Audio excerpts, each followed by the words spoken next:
Well, turning now to an update on the 600 plus ODOT employees that are expected to be laid off in the near future. Emails that you see here sent to ODOT staff and shared with the story team today give us a closer look at what positions are being cut, the timeline, and the consequences of those reductions, what this could mean for your community. Now, this comes after the state legislature failed to pass a comprehensive transportation funding package last week, and then failed in the 11th hour to fund an emergency bill to avoid some of these cuts. Lawmakers then ended the session 2 days earlier than they needed to.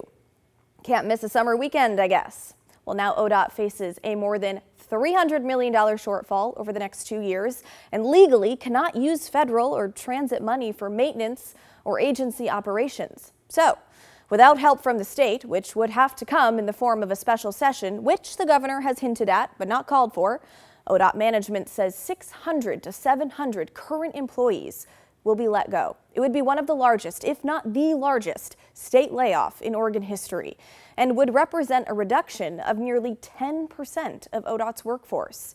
The agency's director, Chris Strickler, wrote in an email to ODOT staff over the weekend, "This is the hardest message I've ever had to send in my career. I know this is shocking, scary, and frustrating for every single one of you. It is for me too.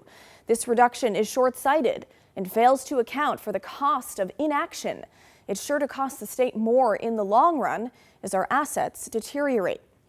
He went on saying, and that doesn't even account for the immense cost of losing the valuable, irreplaceable knowledge that resides in the ODOT people who have dedicated years, sometimes decades, of their lives to making our agency and transportation system safe and reliable. There's a statement. But it's inevitable, he says. It's the inevitable consequence of our funding situation. I'm sorry that it came to this.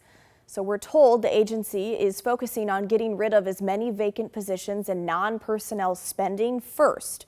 But the 600 plus current employees will have to be let go to balance the budget. We're told those employees will hear from managers in the coming days and receive a formal letter next week. Those affected will remain employed through the end of July. An ODOT spokesperson tells me they hope to have a clearer picture of the consequences of these reductions by next week. For now, they say this will almost certainly mean ODOT will fix fewer potholes, remove less graffiti, and clear less trash. That also includes fewer homeless camp removals from ODOT property, especially here in Portland. For the past 2 years, ODOT has sent the city $4 million a year to help clear camps on ODOT property within city limits. Think of all those tents you see along the interstate. Well, this week, ODOT canceled that agreement, citing funding constraints. They did say that camp cleanup on ODOT property will continue statewide, but not as often. Portland Mayor Keith Wilson tells me tonight, "I am deeply alarmed that our intergovernmental agreement with the Oregon Department of Transportation has been allowed to lapse due to the failure of the transportation bill. We now face immediate and unacceptable cuts to vital cleanup and camp removal efforts." Going on saying the compounding impact of this service disruption will be more trash, more hazards, and more danger to both our unhoused and all those who rely on our critical transportation corridors. Now, I just got off a virtual news conference with one of the unions that represents more than 1,700 ODOT employees. A current ODOT employee was also there. And this is the first time we're hearing from an ODOT worker in the midst of all this uncertainty. Everybody is nervous. Really, no one's safe. Management's not safe on here, and us on a crew level, we're not sure because depending on your seniority, where you're going to fall at. There could be a person from another crew with 25 years. He's going to come and probably be able to bump a lot of other people. So everybody right now is nervous.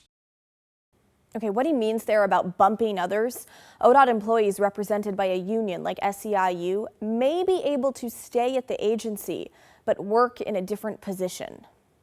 In our contract, depending on how long you've worked and where you work, you may be able to stay at ODOT. If your position is slated to be eliminated, but another position that you also could do in the same region is not slated to be eliminated, you could have that position. That doesn't mean it reduces the number of layoffs necessarily. It may be that someone else then would be in a position and then maybe someone else. So it's a complicated process, but it does make sure that people who have been doing the job the longest, who have the most experience, potentially could not lose their job, but it does have impacts in other ways, and it doesn't necessarily mean less job loss. Yeah, so for example, on my crew, we could have someone in a crew, a shop next to us, say they close that crew down.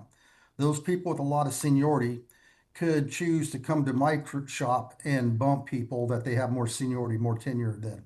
So the people with the less seniority on my crew are going to be nervous if they shut down a shop close to us. Again, if Governor Kotek calls lawmakers back for a special session to do something about transportation funding, some of these layoffs could be avoided. But for now, the agency is preparing to lose hundreds of employees in just a matter of weeks.